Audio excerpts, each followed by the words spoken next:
Pray to your Lord, call upon Him, make supplications to Him with a sense of fear and hope in your heart and mind. If we state our goal to achieve this now but can't, there's a fundamental feeling that puts us in this process, something that will pull us from behind, which is absent, so despite our sins, we mourn and fear because of them. There are also other verses that state, in supplication and in secret.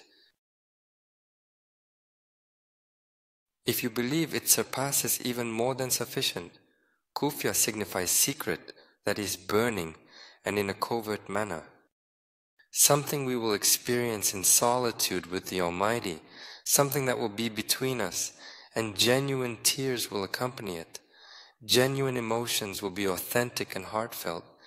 If we have encountered such occurrences in the past, I ought to recollect them and express something along the lines of, I should genuinely have faith in Allah. I should remain in tranquility with Him. I should adore Him, and the potential for being denied of His love, or even the chance of it, should trouble me. This will transform into evidence within us. Now this is a lonely and fear-filled experience, and it is burning. To be able to achieve this in the expression that was just mentioned, fear will drag it and create the environment necessary for its manifestation. Another feeling that will drive us, move us, is love.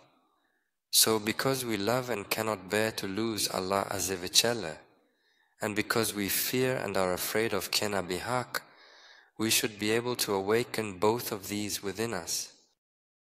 If these two are not possible, we cannot ask for forgiveness from Allah Azza wa Jalla, we cannot plead to Him, and we cannot direct ourselves towards Him, we cannot manage ourselves.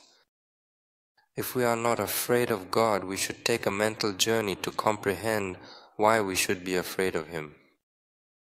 Look, so-and-so, God punished the man, he became disabled and he was young like me. The other had an accident, maybe lost health, started journey during it, plane crashed, other person's car had an accident, maybe lost business. The environment around us is filled with these variables, and if we think about them, it will greatly increase the likelihood that one or more of them will come up either today or tomorrow. Since there is a power that manages and governs these, which has created and sustains them, operates the process, and manages it. By not wearing it, I am putting myself at risk of a future disaster. Am I right in thinking that? We need to be able to awaken this fear. I don't like this. Phobia is a disease. Let's not talk about fears. Let's live fearlessly. This is a demonic thing. By connecting our fears to the Almighty, the creator of the fear-triggering environment, and by transforming our fear into fear of the Almighty and His position, we can turn it into something of immense value.